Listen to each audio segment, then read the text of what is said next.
So here we have Shashaank Awasthi, who is the co-founder of v-shesh, and he is also the India advisor of Grey Ghost Ventures. So Shashank, why don't you give us a brief of your career? Thank you so much, Sean, for having me over. It's a pleasure to speak to you. And first off, my compliments on the work that you're doing. I think it's very important. And like many people of my age will agree, I wish we had the kind of information that you're trying to get out there to people as they think about making their career choices. But I'll maybe give you a little lowdown on what I've done. I got myself an education in commerce, and then I worked for about 2.5 years for an accounting firm. And then I did my post graduation in business from Bombay. And then I worked for the Tata Group in the financial services business for about 2 odd years.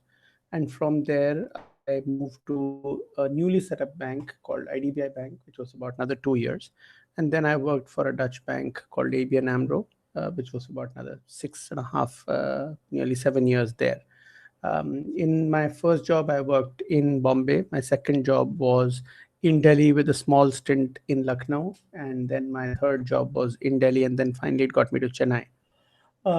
Thereafter, I left banking and I got together with a friend to set up a company that made a tool for assessing risk. And then eventually that company uh, got sold of sorts, or got acquired, or what would be called as acqui-hired in today's language, very, very early, which was a bit of a surprise because I wanted to be an entrepreneur.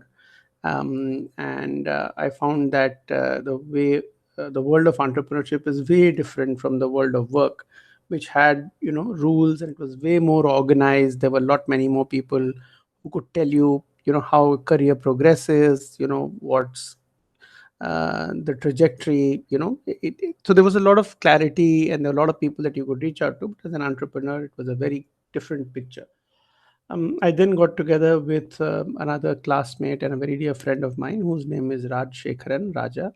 Raja had finished his, so we were studying together in our post grad, and then he went to work for a development financial institution called IDBI. Then he went to Carnegie Mellon to do his MS in public policy. And then had just come back, and we got together because we wanted to do something with social impact. And my experience was almost entirely in financial services, and that's the part that I knew.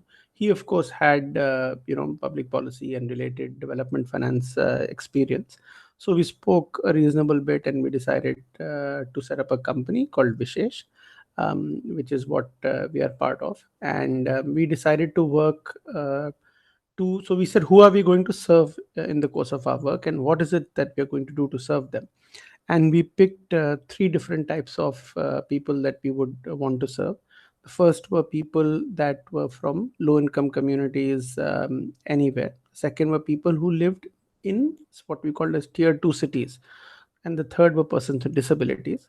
In each of these instances, we found two or three things that were common. One is that each of these individuals that we wanted to serve were facing a disadvantage of which they had no control at all. Nobody chose which city they were born in, or where they studied, or things like that, or the socioeconomic status. Similarly, about disability, the other thing was that for each of these, the disadvantage was extremely pronounced in being able to get a job. And most importantly, it wasn't linked to how they would perform on a job. So, because I was fortunate to go to a very nice school, and it's my pleasure that we are both from the same school. And then we still had the chance to get that, set me on a path of education, which then opened different types of job opportunities for me. But imagine if I wasn't from that school in that town. It's not that I wouldn't have had the same opportunities, but my ability to get the same opportunities would have been difficult. The ease with which I transitioned into my graduation and my post graduation would have been much harder if I was from a smaller town, right? And for a variety of reasons. But that has nothing to do with the ability that the individuals have, or the kind of commitment that they bring to their work. So we found that people from low income communities, or from middle and low income communities and from non metros, and those with disabilities, they faced severe disadvantages. But once they got their jobs, they sort of got along and did very well at that. And then we thought about what is it that we want to assist them with. And we picked one thing, and that was to be able to get a good quality job. So we saw our lives change significantly because we got a good quality job. And therefore, we said that if that's something that we could assist somebody with thereafter, because we realized that, we are just to begin with, we were only two, now we're 35 of us. But there's only that much that we can do, right? We can't influence healthcare, we can't influence education, all of those. But if you had money, then automatically they could access better services and things like that, and socioeconomic inclusion will improve. So we picked three disadvantages, and we picked the primary work that we will want to do, which is to assist people to get connected to jobs. So think of us like a training company and a placement organization and a consulting company all rolled into one. I'll just stop here to see if you have any questions, thoughts, or comments, and I can tell you more details. Yeah, so I think v-shesh is quite a unique company. So could you tell us more about it and a few success stories? Sure. So I think Vishesh is unique for a couple of reasons. The first thing is that it's unusual in its structure. It's unusual because it's a company in an activity or a line of work which is entirely staffed by not for profits, right? So we are very unusual in that sense. But before it confuses anybody, I want to say that we have learned almost everything that we have, and we have some of our dearest friends in the not for profit sector, and they've taken that path and we've taken something else. And that's because we wanted to do something more than just being able to provide access to opportunities. We also wanted to build the respect that people have when it comes to paying for a service, right? So there is a very natural uh, relationship that's established when it comes to a service being provided when people pay for it. So when you see the nature of services that the not for profits are providing, they're very high quality, and they work with sort of in very complex areas. But most people never think of the work that they do. It's just completely overshadowed by the fact that they're a not for profit. So that's sort of one. The second thing that we wanted to do was we wanted to establish this comfort and confidence in the minds of people that we serve, that they were here because it was their choice, that they aren't beneficiaries but they're clients, right? Because we found that I always wanted to be a client rather than a beneficiary if I could help it. And from that very principle, we came up with this idea that everybody would want to feel that very clear sense of entitlement of a good service, of being treated with respect, of being offered the very best there is from the person that has chosen to serve us. That comes from the confidence of knowing that we are the client. It also altered, I think, in some way the experiences that they had as they went on, and I'll talk about a little bit in a minute. As regards our success, I think our success is a reflection of the success that has come from the performance of persons with disabilities that we have served. So our trainees have gone on to secure some of the best jobs there are in their educational cohort. And this is not for persons with disabilities, but this is for anybody in their education segment. So if you take somebody who's in class 12, who's past class 12, and look at the kind of jobs that they get, some of the nicer jobs in that, our trainees work for that. Similarly, post the after they finish their graduation, and then in case of engineers, etc. So think of the best financial services, engineering companies, IT, BPM companies in India. Think of top tier aviation companies, hospitality companies, and our trainees work for them. But I want to reiterate the point that, Sean, it is their success, right? So we are only basking in reflected glory, right? They are the ones who've gone out and got these jobs. And it's important to remember that they have the talent and the caliber to go out there, get these jobs. All we are doing is sort of facilitating and trying to minimize the barriers to the extent that we can. I also think that we are proud of the fact that we worked with some of the best employers in India. And that's because they've looked for services and they have found very few organizations to be able to serve them. And some of them have felt very comfortable dealing with us because they said, you guys are very clear about the fact that, you are vendors, suppliers, partners, whatever, right? So they feel a little comfort, and they say that you've taken the pressure out of the disability conversation.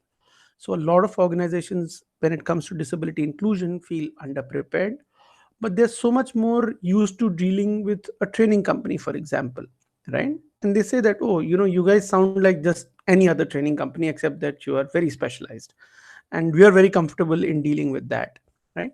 So I think these aren't the classical successes. I mean, of course, we've been recognized by the national award by the president of India. We are the only company listed on the Economist Global Diversity list. We are the social business of the year, etc., etc. But I think all of that is because of what our trainees have gone and done out there, and the employers who made the leap of faith in inclusion. Yeah, I think that's a very good initiative. So why don't you tell us about how you use technology at v-shesh? Sure. So, think of us like any other business with the same set of challenges, opportunities, um, in being able to put technology at work. And obviously, the place that we use the technology is highest in two aspects, both the times that we face our clients. One is trainees, and the other is the employer and other organizations that we serve. So our the organizations that we serve, we worked with them using whatever technologies that they're most comfortable with. We worked with them to build programs around creating awareness and sensitization around disability, which they can have a large number of people consume. So we worked with one of the largest manufacturing companies to create content which was available online for them to use. So those are sort of very classical use cases. Lockdown has turned out to be a very interesting situation for us because we've been able to roll out services because our consumers have changed. So while we were ready, quite often our consumers weren't. And interestingly, in many ways, the lockdown is showing that for persons with disabilities, this is going to be a turning point because a lot of infrastructure is now getting ready in companies for people being able to work away from offices, which is a huge challenge sometimes for certain persons with disabilities. So, to come back to your question, we've launched an online sign language learning program. This is for adults as well as for children, and we wouldn't have been able to do this face to face in many ways because people are very occupied and things like that. So yeah, classical use, and then of course we are in the middle of now applying this even deeper. And I think the one area that we've done well, which is a very understated but very profound application of very easily used technology, is WhatsApp. So, Sean, we work with a lot of people that are deaf. A lot of our trainees are deaf, and they use sign language, and they're super comfortable at using WhatsApp video, for example. So we run programs on WhatsApp video, and we have set up a helpline for well-being and mental health for persons with disabilities. For all deaf people, it's accessible by video and things like that. So for us, our belief is that we need to use technology that our clients are most comfortable with rather than forcing it on them. Great. So the way you're using technology, I think, is really good because people are actually able to use technology to their advantage. So what advice would you give students who are thinking of working in the social sector in the future?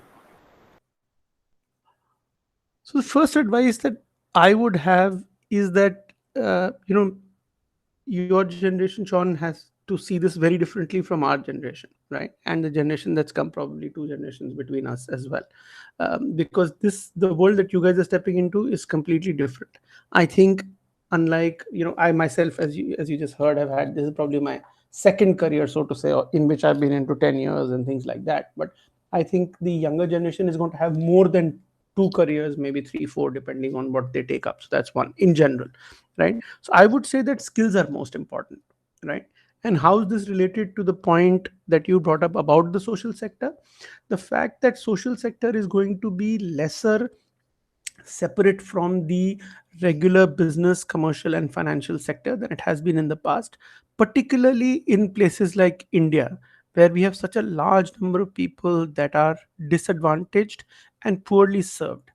And I will now flip and take a very different view of the social sector.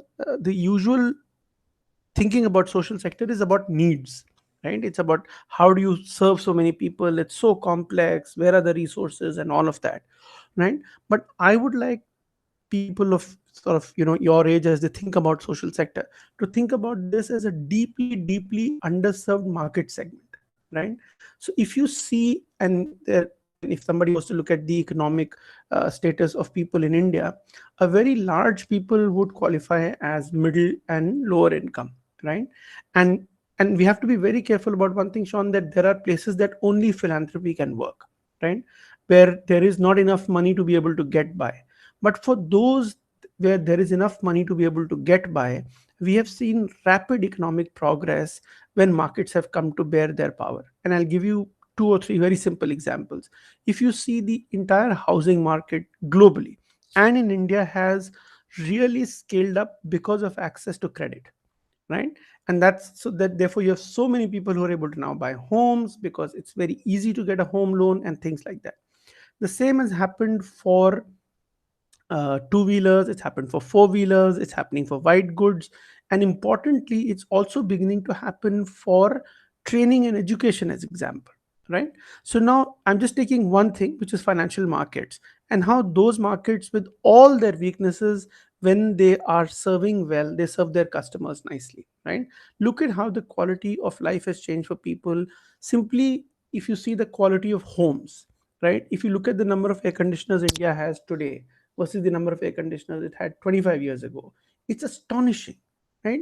And that's because so much of credit has been available, right? So credit has to be managed very responsibly, but I think it can make a huge difference. And just as this, which is the most visible service or factor production that was somewhat available, we have other things that could be there. So for example, skilling by itself, like I said, right? Or being able to build new businesses, or being able to provide new services. Those are really the way to think about the social sector. So think about social sector as a different set of consumers that are currently not able to consume or don't have access to the kind of services that others have. So as you do market expansion, there's a huge opportunity to be able to serve them. And of course, you can serve them from a philanthropy standpoint, you can serve them as consumers or as clients, or sort of many different ways. The other one point area in which I may point all of you to think about is that in the last few years, there's been this one discussion which I think is very helpful, which is the formation of these and adoption of these sustainable development goals, right? So I'll leave you and those who are interested to look it up themselves. But what that has done is, for the first time ever in the history of humanity, there's an alignment of what is it that development is about, right? And it's taken a lot. Under each of the goals there are operating goals and whatever, but I'll not get into all of that right now. But that's a good way about thinking in terms of how the rest of the world is thinking in terms of development, and what is it that could interest you. So the quality of life, the safety, financial inclusion, you know clean tech, or whatever, clean environment, all of those are covered under SDGs. So I would urge for younger students to look at that and see the areas that excite them the most. Okay, great. Thank you so much for your advice, and I wish you all the very best. Thank you. Thank you.